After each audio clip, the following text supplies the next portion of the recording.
हाँ क्या तो इन द प्रीवियस क्लास, पिछले वाले क्लास में हम लोग डिस्कस किए थे अबाउट इब्न बतूता कि भाई फाइनली वो वापस चला गया और हुआ क्या, जो जो चीजें उसने की उन सबको कहा गया कि कंपाइल किया जाए, उन सब चीज को एक साथ रखा जाए। क्लियर? और इस प्रोसेस में क्या था कि इब्न जुज़ाय उसको अपॉइंट किया गया था कि इसके बारे में लिखिए। क्लियर? तो he was deputed to write that Ibn Battuta dictated, कि उसने जो डिक्टेट किया उसको लिखने के लिए उसको अपॉइंट किया गया था as a deputy. Ibn Juzayy को अ ग्रेशियस डायरेक्शन, वो इंट्रोडक्शन लिख रहा है कि a gracious direction was transmitted by the ruler that he should dictate an account of the cities। कि इंट्रोडक्शन में उसने मेंशन किया कि इब्न बतूता जहां जहां गया, जिन लोगों से मिला, जिन सेंट से मिला, जिन सेंट से प्रभावित हुआ, जिस रूलर के अंदर काम किया, इन सब चीज का कंपाइलेशन करना है, ऐसा उसको कहा गया। Clear? He should speak to those whom he had met of the rulers of countries, of their distinguished men of learning and their pious saints. Accordingly, he dictated upon these subjects a narrative which gave entertainment to the mind and delight। अब क्या किया, अब बहुत सारी चीजें बताई उसने, अब उसको इस तरह से प्रेजेंट किया गया जिससे क्या होगा कि एंटरटेनिंग लगे, एक स्टोरी लाइन, एक एंटरटेनिंग, उसको थोड़ा सा मोल्ड किया गया। Clear? Gave entertainment to the mind and obviously वो entertaining था। वो स्टोरीज जैसे कि कहाँ रॉबर्स ने अटैक किया, कैसे बचे उस सिचुएशन से, किस तरह से रूल किया, कहाँ उसको भेजा गया, तो ये सारा जो प्लॉट था ना उसको सीक्वेंशियली क्या किया गया, अरेंज करने के लिए इसको डायरेक्शन मिला था इब्न जुज़ाय को। which gave entertainment to the mind and delight to the ears and eyes, with a variety of curious particulars, by the exposition of which he gave edification, and of marvelous things by referring to which he aroused interest। Simply समझ गए आप कि क्या करना था? इब्न Juzayy को कहा गया कि कंपाइल करो। कंपाइल करना किस किस चीज का, कहां कहां किससे मिला, ठीक है, कौन से सेंट से मिला, किस रूलर के अंदर काम किया, और इन सब का एक सिस्टमैटिक प्रेजेंटेशन एंटरटेनिंग वे में, जो ईयर को अच्छा लगे, आईज को अच्छा लगे, और एक्सप्लेन किया जाए, वैसा किया जाए। Now in the footsteps of Ibn Battuta, अब यहां पे हम देखते हैं 18th century painting depicting travellers gathered around a camp fire. तो ट्रैवलर्स का लाइफ कैसे होता था, यहां पे दिख रहा है कि कैंप फायर में ये लोग बैठे हैं, इस तरह का पेंटिंग दिखाया गया। In the centuries between 1400 and 1800, visitors to India wrote a number of travelogues। ये भी travelogues लिखा है इन्होंने।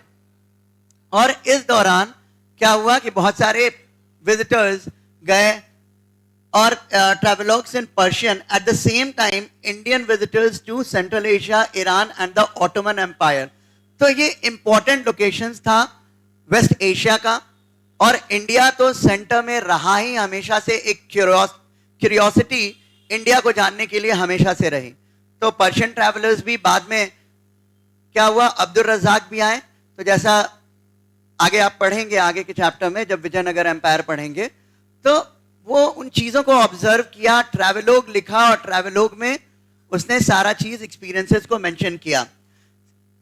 Further these writers followed in the footsteps of al-Biruni and Ibn Battuta। इन लोगों ने क्या किया, अल-बिरूनी और इब्न बतूता, इन दोनों के फुटस्टेप्स को फॉलो किया, कि इन्होंने जैसे जैसे लिखा, इन्होंने जिस तरह से किया, वो लोग भी वही किए, कि क्या क्या रूलर का एक्सपीरियंस है, कैसे रहते थे, वहां का सोशल लाइफ, पॉलिटिकल लाइफ, जो जो चीज इन्होंने ऑब्जर्व किया, लिखना शुरू किया। तो बाकी जो जैसे पर्शियन ट्रैवलर्स, अब्दुल रज़ाक, तो इस तरह के जो भी ट्रैवलर्स आए वो इसी तरह के फुटस्टेप्स को फॉलो किए, उनके पद चिन्हों को फॉलो किया, और उसी तरह आगे बढ़े। Among the best known of these writers were Abdul Razzaq Samarkandi, who visited South India in the 1440s, Mahmud Wali Balkhi, who traveled very widely in the 1620s, and Sheikh Ali Hasan, who came to North India in the 1740s। तो तीन important नाम, सबसे important नाम अब्दुल रज़ाक का, Abdul Razzaq Samarqandi 1440s में, महमूद वाली बाल्खी 1620s में, और शेख अली हाजिन 1740s में। तो 3 इंपॉर्टेंट ट्रैवलर्स। तो इन लोगों ने भी क्या किया, उनके फुटस्टेप्स को फॉलो किया। Some of these authors were fascinated by India, and one of them, Mahmud Balkhi, even became a sort of sannyasi for a time. तो इतना ज्यादा फैसिनेशन था, अट्रैक्शन था, इतने अट्रैक्ट हुए इंडिया के कल्चर को देख करके, तो जैसे महमूद बाल्खी सन्यासी भी बन गए कुछ टाइम के लिए। तो इतना इंस्पिरेशन मिला उनको लगा कि हाँ इतना स्पिरिचुअलिज्म है और मुझे भी सन्यासी बनना चाहिए, और वो बन गए, प्रभावित हो गए। Clear? Others such as Hazin were disappointed and even disgusted with India, where they expected to receive a red carpet treatment. अब क्या था, उनका अपना एक्सपेक्टेशन था हाजिन का। उनको लगा कि भाई इंडिया हम जाएंगे और हमको रेड कार्पेट ट्रीटमेंट मिलेगा, बहुत अच्छा ट्रीटमेंट मिलेगा रूलर्स से और लोगों से। वैसा मिला नहीं, तो वो डिसअपॉइंट हुआ, डिसगस्टेड हुआ। तो मतलब दोनों एक्सपीरियंसेस दिखा रहे हैं यहाँ पे कि जैसे बाल्खी को बहुत अच्छा लगा, राइट, और हाजिन डिसअपॉइंट हुए। ठीक है, most of them saw India as a land of wonders. लेकिन हर किसी के लिए भारत जो था लैंड ऑफ वंडर्स था, कि बहुत सारा मिस्ट्री यहां पे दिखा। क्लियर? अब नेक्स्ट जो है हमारे, वो फ्रांस के थे, ठीक है, François Bernier, a doctor with a difference. ठीक है, फ्रैंकोइस बर्नियर ट्रैवलर थे, वो फ्रांस से आए, काफी इंटरेस्ट इंडिया के लिए। Once the Portuguese arrived in India in about 1500, 1498 में पोर्टुगीज आ गए थे, जब वास्को ड गामा ने सी रूट फाइंड किया और यहाँ पे पोर्टुगीज आ गए। सदर्न पार्ट में, कैलिकट में वो एंटर कर गए, और वहां पे पोर्टुगीज धीरे धीरे सेटल करने लगे, गोवा पे कंट्रोल भी लिया। तो इसी टाइम में account, once the Portuguese arrived in India in about 1500, a number of them wrote detailed account regarding Indian social customs. तो जो भी पोर्टुगीज आए वो यहाँ के कस्टम्स के बारे में कुछ कुछ बताना शुरू किया, और यहाँ पे 1500 और 100 साल के अंदर बहुत सारी कंपनी स्टैब्लिश हुई, जैसे east India company, French east India company, Dutch East India company, और सबका अट्रैक्शन क्या था, ट्रेड के लिए इंडिया में आना। ठीक है, फ्रेंच भी आए यहाँ पे। अब ये ट्रैवलर भी आया, a few of them such as the Jesuit Roberto Nobili. जो आप देखते होंगे बहुत सारे के नेम के आगे, मतलब क्रिश्चियंस के नाम, क्या नेम के बाद, ठीक है, ऐसे लिखा रहेगा SJ, राइट।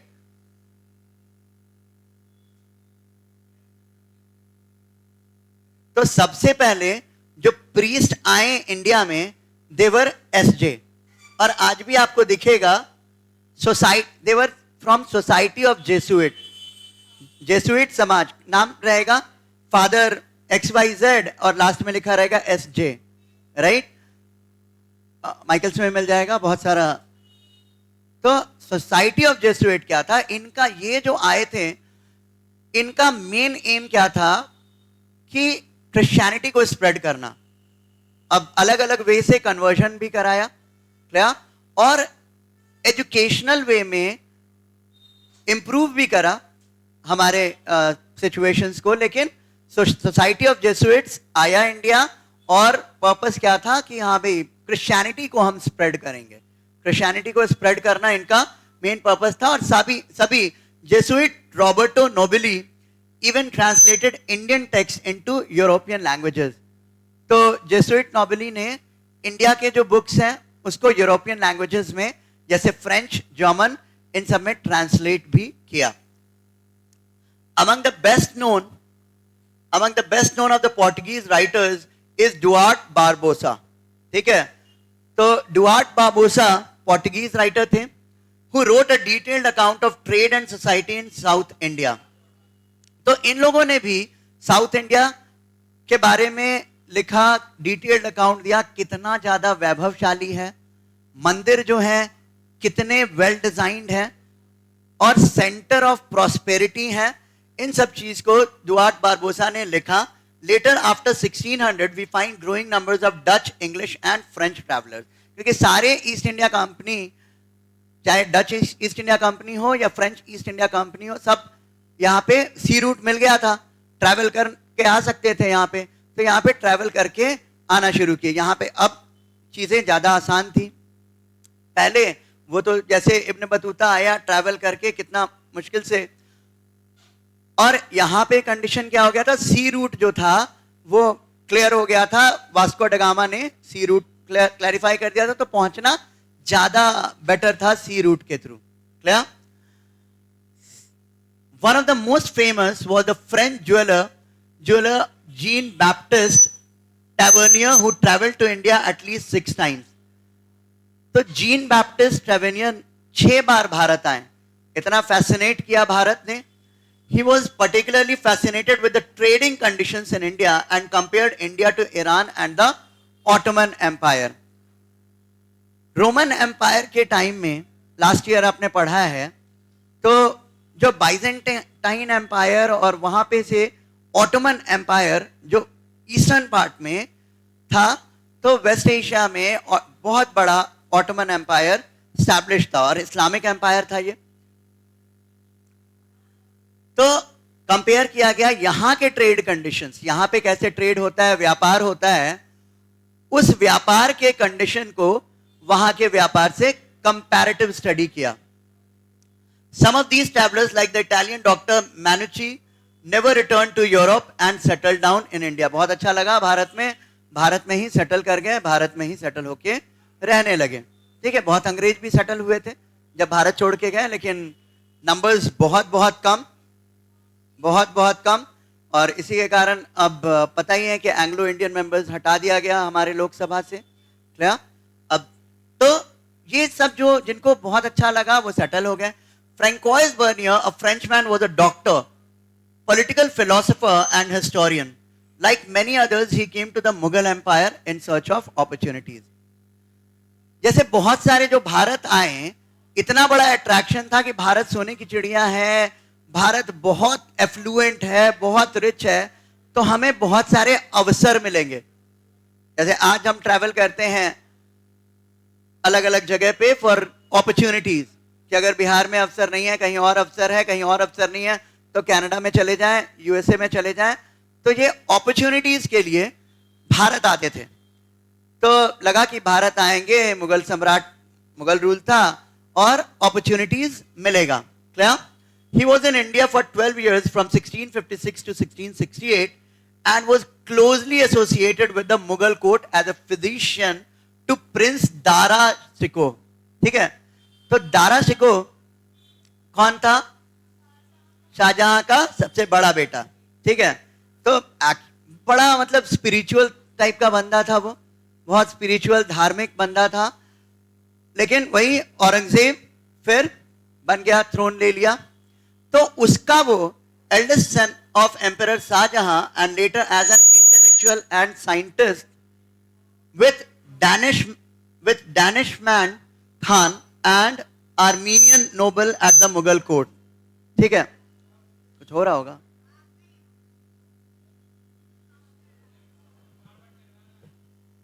क्या ये इसको क्या करें, हाथ में रख लें?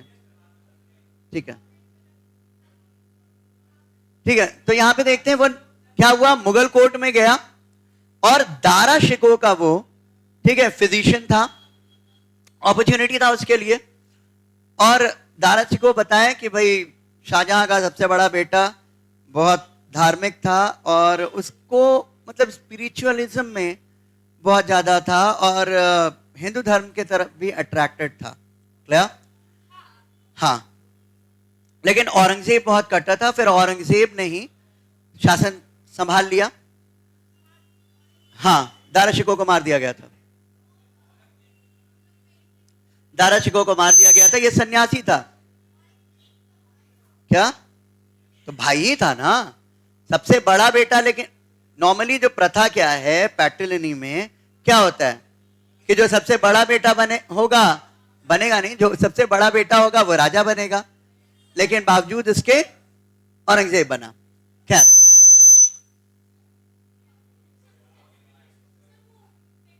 Technology, right? नॉट प्रॉब्लम, कभी कभी आवाज आ रहा है, ऐसा कोई बार बार नहीं आ रहा है. कंपेयरिंग ईस्ट एंड वेस्ट, थोड़ा सा कम करें, थोड़ा सा कम कर देते हैं. अब क्या आवाज आ रही है ना? ठीक है. Comparing east and west, Bernier traveled several parts of the country and wrote accounts of what he saw. जो उसने सब ट्रैवलर यही करते थे, जो देखा उसके बारे में, जो अनुभव किया उसके बारे में, और ऑब्वियस सी बात है जहां जहां अपनी जगह से और जहां जहां ट्रैवल किए उन सबसे तुलना करते थे. He dedicated his major writings to Louis XIV. तो वो लुई 14 के टाइम था. लुई 14 बॉर्बन डायनास्टी का, क्लियर? फ्रेंच रेवोल्यूशन आपने पढ़ा है. तो 1789 में वो लुई 16 के टाइम में हुआ था.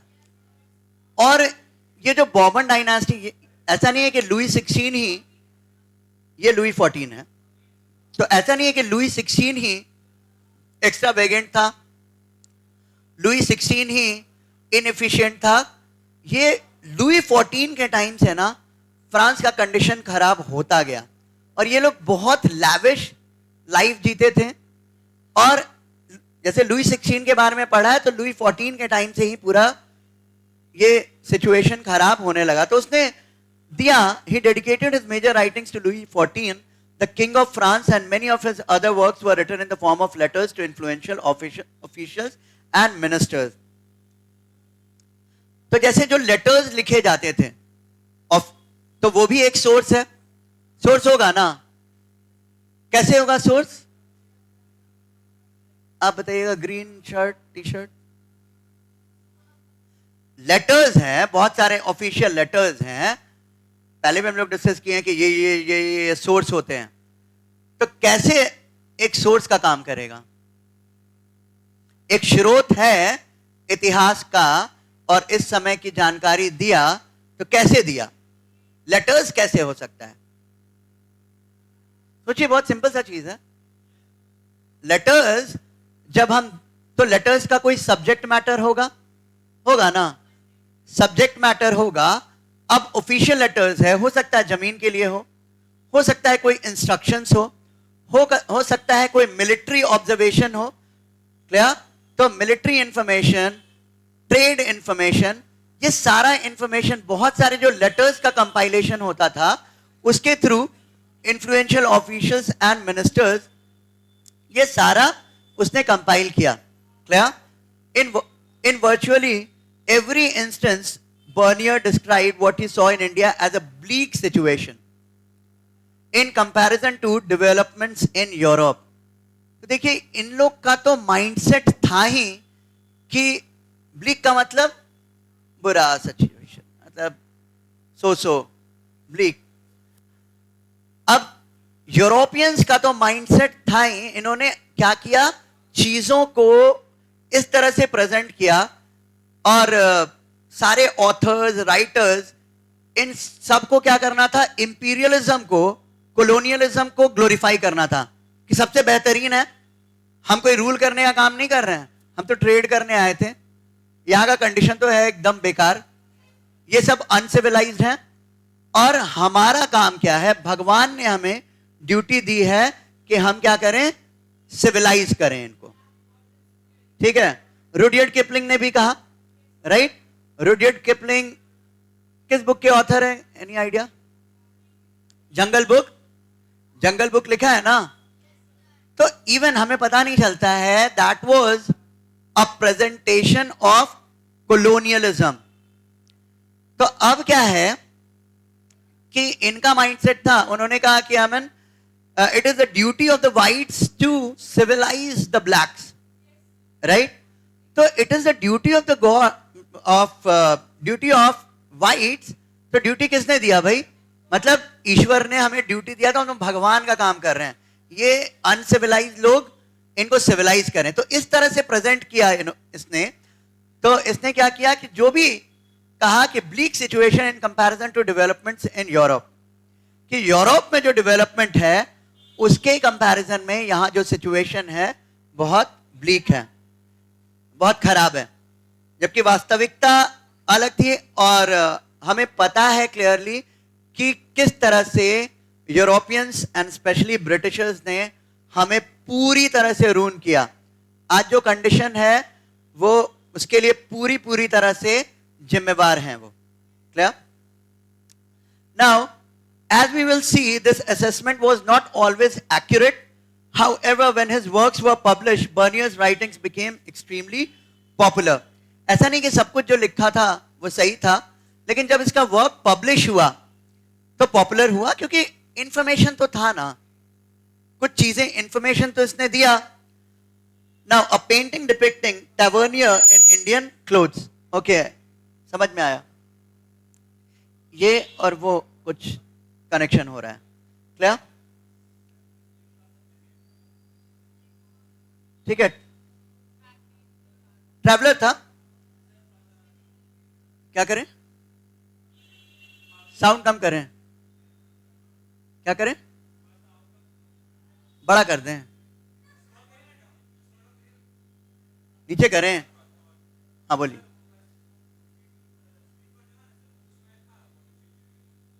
ये स्लीपर क्यों नहीं था? हाँ क्यों नहीं था? था तभी का तो उस टाइम का पेंटिंग है। लेदर वर्क मुगलों के काल में बहुत ज्यादा यूज होता था, ठीक है, और उसी समय की बात कर रहे हैं तो सारा लेदर का स्लीपर है। बिल्कुल था, बिल्कुल था।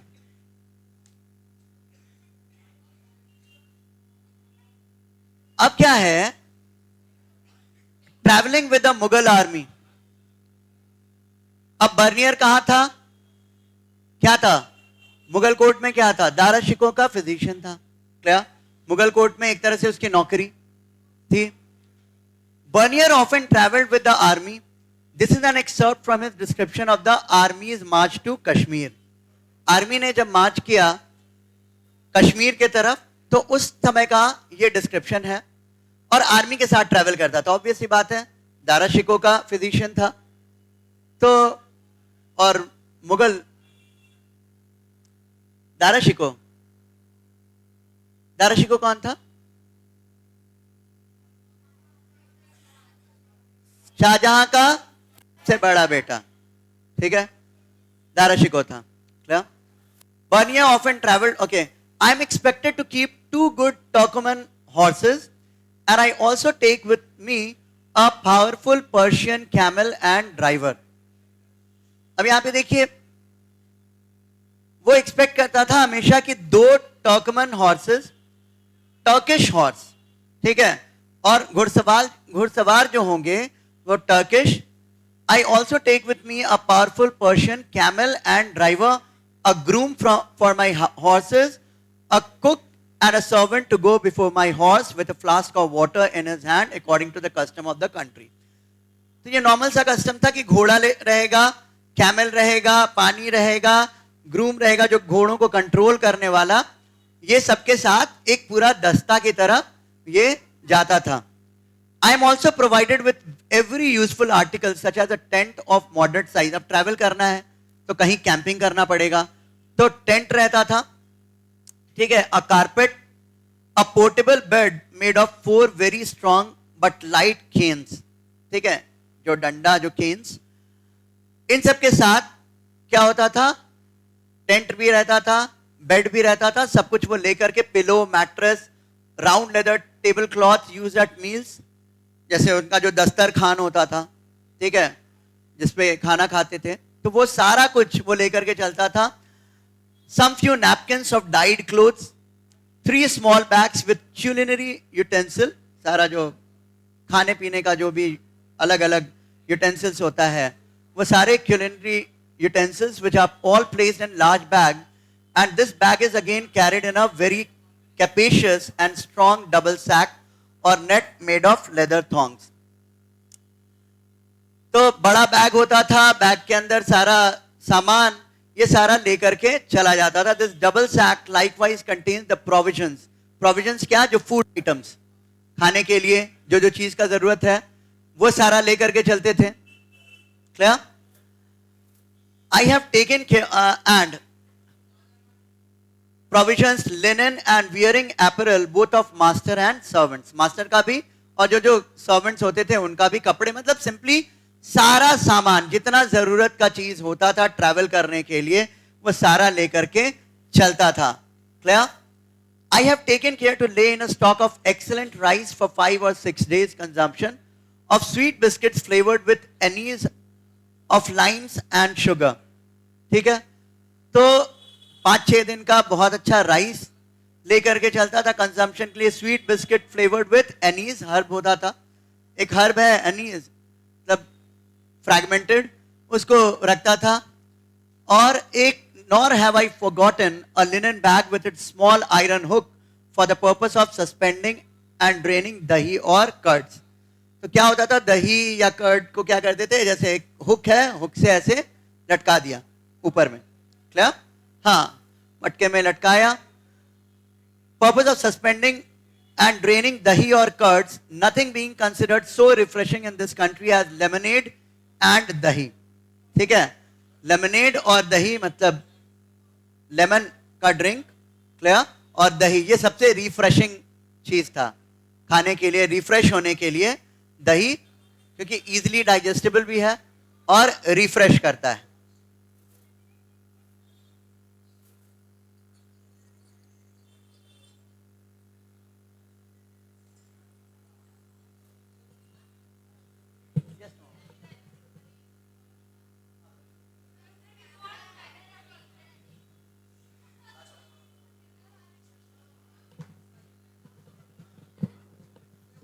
Okay. Oh.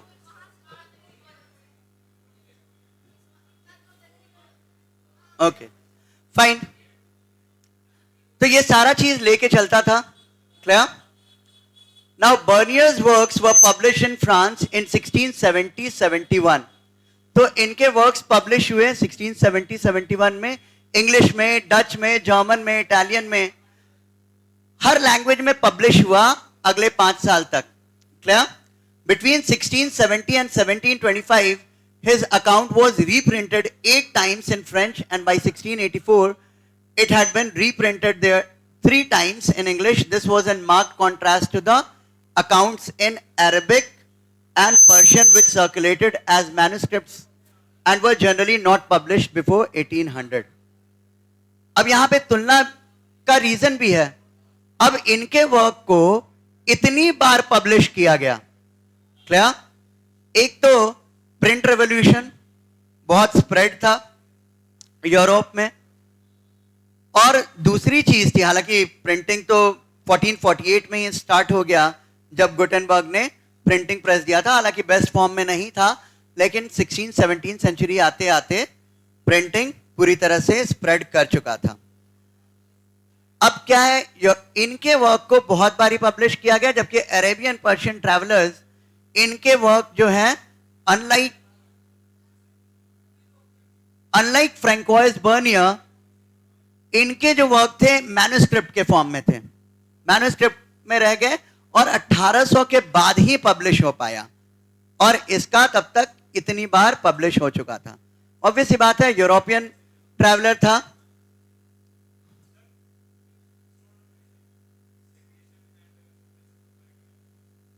क्या हुआ?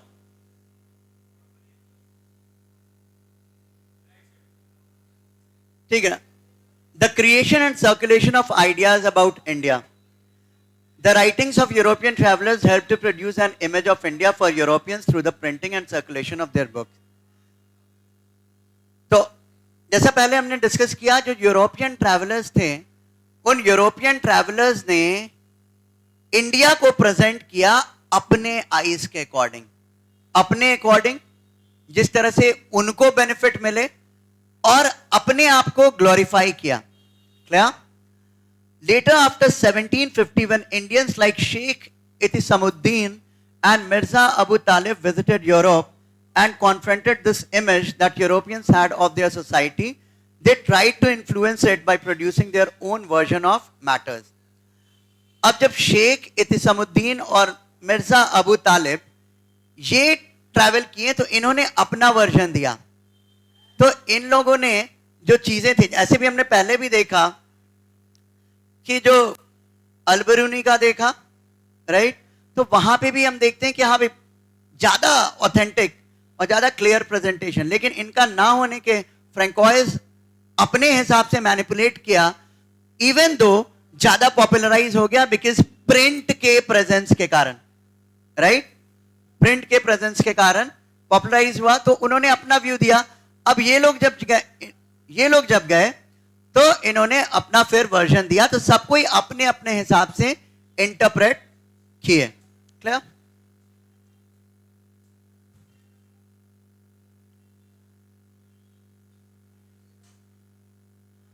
ठीक है, बात करें a language with enormous range. Al-Biruni describe Sanskrit as follows. Al-Biruni के बारे में हमने पढ़ा था कि भाई स्कॉलर था, क्लियर, लिंग्विस्ट था, clear, good boy blue shirt, सबसे पीछे यहाँ पे हैं जो, हाँ बैठे रहिए बैठ करके। लिंग्विस्ट किसको कहते हैं? लिंग्विस्ट किसको कहते हैं? आप ही से पूछ रहे हैं, लिंग्विस्ट क्या होता है? लिंग्विस्ट किसको कहते हैं? लिंग्विस्ट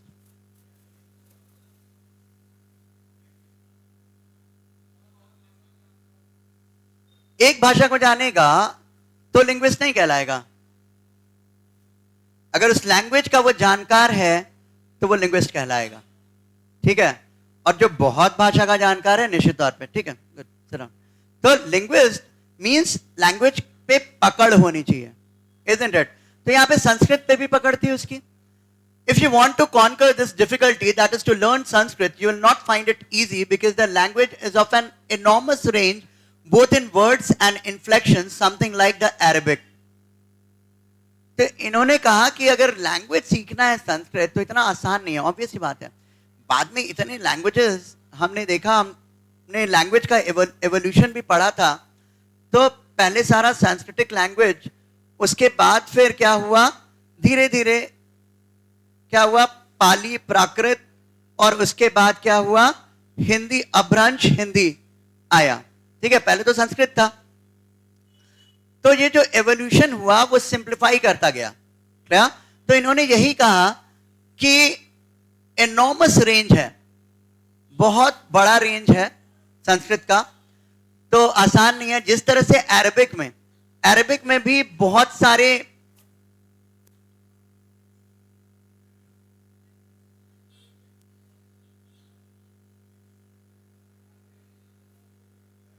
ठीक है, तो अरबिक में भी क्या था कि बहुत सारा रेंज, उसी तरह संस्कृत में भी calling one and the same thing by various names, both original and derivative. कोई वर्ड है, वर्ड में कुछ लगता है तो क्या बन जाता है? डेरिवेटिव। जैसे संस्कृत में हम देखते हैं तो संस्कृत में क्या होता है, अगर एक मूल रूप है तो उसके साथ विभक्ति लग जाती है, क्या? मान लीजिए सबसे और कुछ नहीं, तो देखते हैं कि भाई बेसिक रूप, अगर शब्द रूप, धातु रूप, यही होता है ना, सुबंत और तिङंत प्रकरण।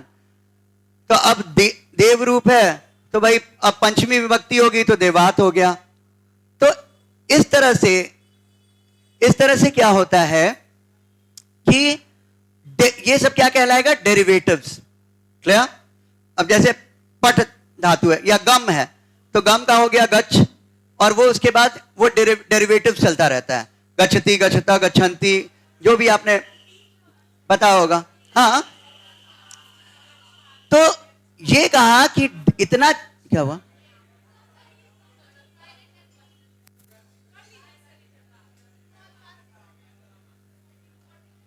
ठीक है, इट्स ओके। तो क्या हम बात कर रहे थे कि ये सब क्या कहलाएगा? डेरिवेटिव, ठीक है, आवाज ठीक है। तो ये क्या हो गया? डेरिवेटिव। तो अरबी में भी बहुत सारा डेरिवेटिव है और संस्कृत में भी काफी ज्यादा डेरिवेटिव। एक तो मूल वर्ड, एक ही वर्ड का अलग अलग मीनिंग, फिर अलग अलग डेरिवेटिव। क्लियर?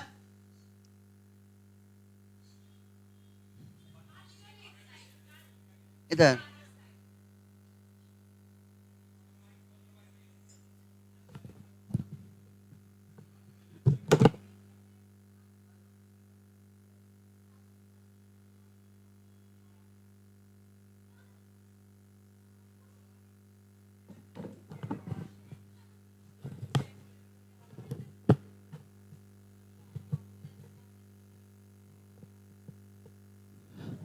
हाँ, तो आवाज आ रही है? क्या हो गया? हाँ, आ रही है आवाज? हाँ, तो यही रीजन था। तो इन्होंने मेंशन किया कि भाई संस्कृत जो है बहुत ज्यादा वेरिएशन है। आवाज आ रहा है? हाँ, अच्छा, अरे आ रहा है, ठीक है। तो अलग, ये देख लो, सेल्फी लेने में लगा हुआ है दोनों बच्चा पीछे।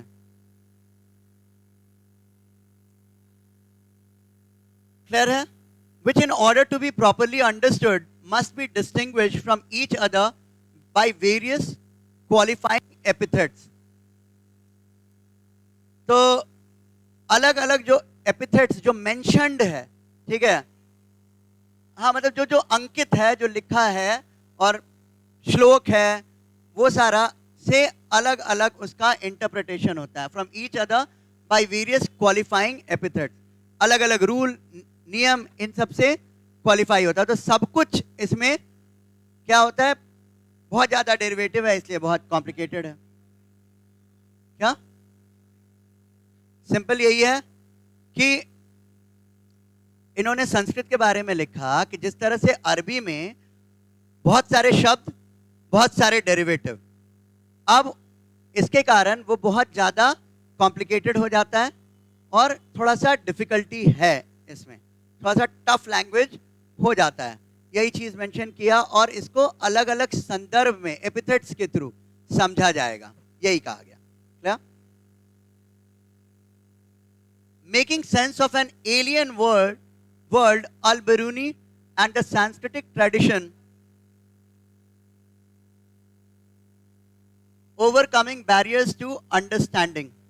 ठीक है, टॉपिक यही कह रहा है कि एलियन वर्ल्ड, अब कोई ट्रैवल कर रहा है, एलियन का मतलब क्या होता है? फॉरेनर, ठीक है। तो एक बाहरी लोकेशन, अब तो उस टाइम में तो एक तरह से उधर से कोई आया तो एलियन ही हो गया, क्या? फॉरेनर है क्या? अनजान, हाँ, अनजान, अननोन, फॉरेनर, राइट, एलियन के लिए शब्द है। तो और सांस्कृतिक वर्ल्ड मतलब जो सांस्कृतिक ट्रेडिशन है, क्या? Sense of an alien world, Al-Biruni and the सांस्कृतिक ट्रेडिशन। तो उसको सांस्कृतिक ट्रेडिशन के साथ जोड़ के देखना, एलियन वर्ल्ड है उनके लिए, और वहां पे जो पुरानी परंपरा, सांस्कृतिक ट्रेडिशन, इसको जोड़ करके देखना। ओवरकमिंग बैरियर्स टू अंडरस्टैंडिंग, सबसे बड़ा बैरियर क्या होता है, रुकावट क्या होता है? Language, right. सबसे बड़ा रुकावट यहाँ पे क्या हो जाता है? अगर जहाँ पे लैंग्वेज का प्रॉब्लम नहीं है तो बहुत इजी हो जाता, बट क्या है सबसे बड़ा बैरियर? लैंग्वेज का बैरियर। अब क्या है इस बैरियर्स ऑफ अंडरस्टैंडिंग? और भी बहुत सारी चीजें हैं, कल्चरल, डिफरेंट कल्चर, बट इससे आवाज कुछ आ भी रहा है क्या? अच्छा, इसी से आवाज आ रहा है, इतना आवाज नहीं है मेरा। As we have seen, travelers often compared what they saw in the subcontinent with practices with which they were familiar। तो हमेशा एक तुलना जो होती थी, वो तुलना किस चीज की होती थी? कि यहाँ पे जो ट्रेडिशन है, यहाँ पे जो परंपरा है, ये परंपरा उनकी परंपरा से, वहां परंपरा कैसी है, यहां परंपरा कैसी है, इस तरह का तुलना। Each traveler adopted distinct strategies to understand what they observed। सबने अपना अपना स्ट्रैटेजी बनाया कि जो ऑब्जर्व किया उसको किस तरह से लिखेंगे, किस तरह से बताएंगे, किस तरह से कंपाइल करेंगे। Al-Biruni, for instance, was aware of the problems inherent in the task he had set himself। He discussed several barriers that he felt obstructed understanding. तो अलबरूनी का माइंडसेट क्लियर था कि क्या करना है, कैसे करना है, बट जो ऑब्स्ट्रक्शन था, जो रुकावट था, सबसे बड़ा लैंग्वेज का और Sanskrit language. He discussed several barriers that he felt obstructed understanding. The first of these was language. कि सबसे बड़ा दिक्कत क्या था? लैंग्वेज का. According to him, Sanskrit was so different from Arabic. इन्होंने कहा कि संस्कृत बहुत डिफरेंट है अरबिक में, अरबिक से और पर्शियन से. That ideas and concept could not be easily translated from one language into another. अब देखते हैं, आप ट्राई करते हैं बहुत बारी कि गूगल ट्रांसलेटर यूज करके देखिए, ठीक है, ट्रांसलेट तो कर देगा क्या, हाँ एकदम, पर वो सेंस नहीं निकल पाता है, एक्यूरेट नहीं. जब तक आप उसको एडिटिंग नहीं करेंगे तब तक वो सेंस नहीं, तो अलग ही मीनिंग भी निकल जाता है क्या जी. जैसे कोई एग्जाम्पल आप ट्रांसलेट करके आप देख लीजिएगा, टेस्ट कर लीजिएगा, तो वो सिंपल एग्जाम्पल ये है ना कि वो शब्द का अनुवाद सीधे उठा के रख देगा, शब्द का अनुवाद उठा के रख, क्या जब आप रियल अनुवाद करते हैं तो उस लैंग्वेज के ग्रामर के हिसाब से, उस लैंग्वेज के फ्लो के हिसाब से उसको कन्वर्ट करते हैं. हिंदी अंग्रेजी नहीं हो जाएगा, संस्कृत अंग्रेजी नहीं हो जाएगा, क्लियर. तो आपको उस लैंग्वेज के हिसाब से उसके सेंटेंस स्ट्रक्चर को, उसके सिंटेक्स को चेंज करना पड़ेगा, क्लियर. यही अंतर आता है. शब्द का तो अनुवाद हो जाएगा, लेकिन आप ट्राई करके देख लीजिएगा, ठीक है, प्रैक्टिकल कीजिएगा. द सेकेंड बैरियर, तो अब ये कौन कर सकता है? ये ट्रांसलेशन जो जस्ट सीखा है या कुछ है, ये ट्रांसलेशन करने के लिए उस लैंग्वेज में भी पकड़ होनी चाहिए. जिस लैंग्वेज में आप ट्रांसलेट कर रहे हैं, लैंग्वेज में पकड़ होनी चाहिए पूरी, तब तो उस लैंग्वेज के हिसाब से सिंटेक्स चेंज करेंगे, स्ट्रक्चर चेंज करेंगे, सिमेंटिसिटी चेंज करेंगे, क्लियर. ये सारा लैंग्वेज का फीचर है, यही होता है ना, स्ट्रक्चर है, सिमेंटिसिटी है, इस सबको चेंज करेंगे, क्लियर. मतलब अर्थ के अनुरूप क्या. हाँ, तो सेकेंड बैरियर अब आ गया, identify the difference in religious beliefs and practices. ठीक है, सबको पढ़ना है, बता दे रहे हैं जल्दी से, घबराइए नहीं, 2 मिनट में इसको कंक्लूड कर देते हैं. तो दूसरा था कि रिलीजियस प्रैक्टिसेस यहाँ पे अलग, अब वो इस्लामिक परंपरा, पर्शियन परंपरा, यहाँ पे तो अब इबादत, पूजा, इन सब में भी रिलीजियस प्रैक्टिसेस भी बैरियर थे. इसको एक तरह से इसको मोल्ड करना आसान नहीं था. The self absorption and consequent धार्मिक मान्यताएं, अब हिंदू धर्म की मान्यताएं, इस्लाम की मान्यताएं, तो मान्यताओं में जो अंतर था, अब ट्रैवलर है ना, तो ट्रैवलर तो देख रहा है, अब यहाँ की मान्यता अलग, वहां की मान्यता, अब इन दोनों को कंपेयर तो कर सकते हैं आप. अब इन दोनों का सामंजस्य करना और उसके हिसाब से लिखना एक रुकावट था, बहुत आसान काम नहीं था, clear. The self-absorption and consequent insularity of the local population, according to him. Self insularity का मतलब, अब जो लोकल पॉपुलेशन है, अब मान लीजिए इनसे हमको जानकारी लेना है, ये बताना नहीं चाहती हैं, ये अपने आप को इंसुलेट करके रखा है. इंसुलेटर क्या हो गया? पुअर कंडक्टर जैसे कहते हैं ना, ट्रांसमिट नहीं करना चाहते हैं, तो ये नहीं बताना चाहती हैं, क्या कर लेंगे? अपने आप को, लोग जो लोकल पीपल थे वहां, उनका अपना इंसुलेशन था, clear. Constituted the self absorption and consequent insularity of the local population, according to him, constituted the third barrier.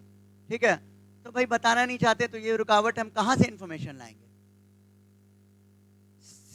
Self absorption and insulation, मतलब आपसे पूछा जाए, ठीक है, हम ट्रैवलर हैं, हम नहीं बताएंगे, आपका मतलब कि हम अपने आप में अपना चीज एब्जॉर्ब करके रखें.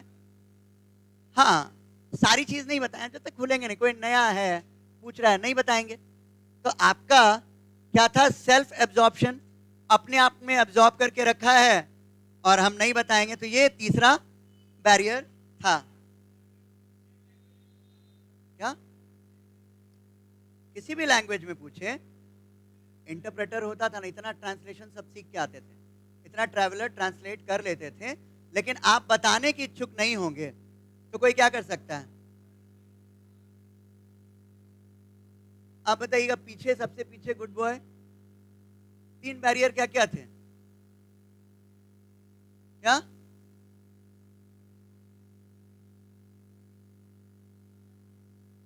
ठीक है, और सेल्फ एब्जॉर्प्शन।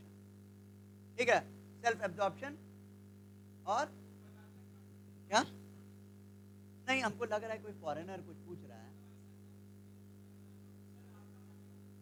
हम नहीं बताएंगे। अगर वो हम सेल्फ एब्जॉर्ब्ड हैं, हम पर्सनली क्या करते हैं नहीं करते हैं, तो यही चीज तो कह रहे हैं। तो अब सोशल वैल्यूज, सोशल चीजों को जानकारी लेंगे तो कैसे लेंगे? हम इसी तरह लेंगे ना, आपके बारे में हम पूछेंगे, जानकारी प्राप्त करेंगे। आपको, आप स्केप्टिकल हैं अगर किसी के बारे में तो नहीं बताएंगे, और बहुत लोग का नेचर भी होता है। अब बहुत सारे इंट्रोवर्ट होंगे तो इंट्रोवर्ट नहीं बताएंगे, एक्सट्रोवर्ट होंगे तो बताएंगे, तो वो कोऑपरेशन मिलने में कठिनाई होना, ये एक बड़ा बैरियर था। ठीक है, अरे बात समझ में, ये समझ में आया आपको?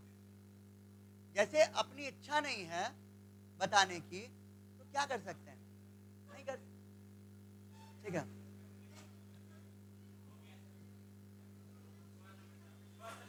ठीक है।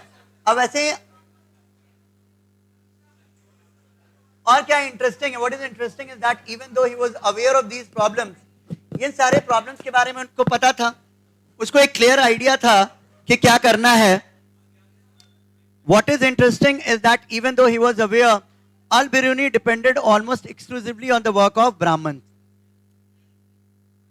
तो एक्चुअल इंटरोगेशन तो नहीं किया, ब्राह्मणों के जो वर्क्स थे उन पे वो डिपेंडेंट था, often citing passages from the Vedas, Puranas, Bhagavad Gita, Patanjali, Manusmriti. पहले ही जब हम लोग इसके बारे में पढ़ रहे थे तब भी हमने डिस्कस यही किया था कि उसने ब्राह्मणों के साथ डिबेट किया, डिस्कशन किया, और काफी ज्यादा अपने और उसके बीच में क्या किया? संवाद किया। क्लियर? तो एक तरह से कम्युनिकेशन हुआ इस संस्कृति का दूसरी संस्कृति के साथ, provide an understanding of Indian society.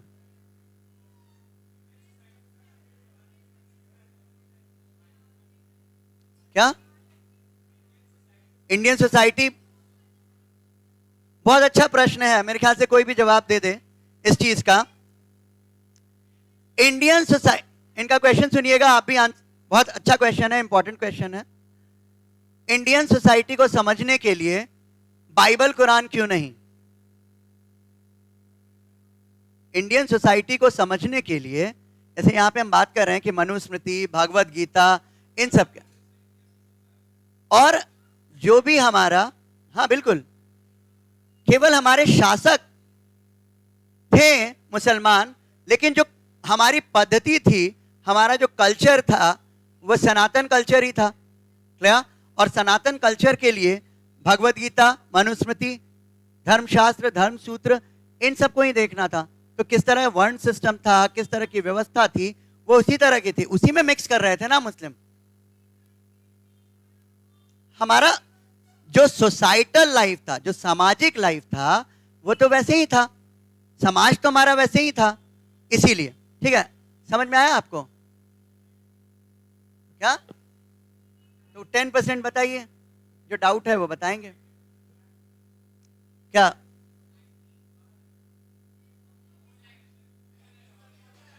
हाँ, सेल्फ ऑब्जर्वेशन। ठीक है, तो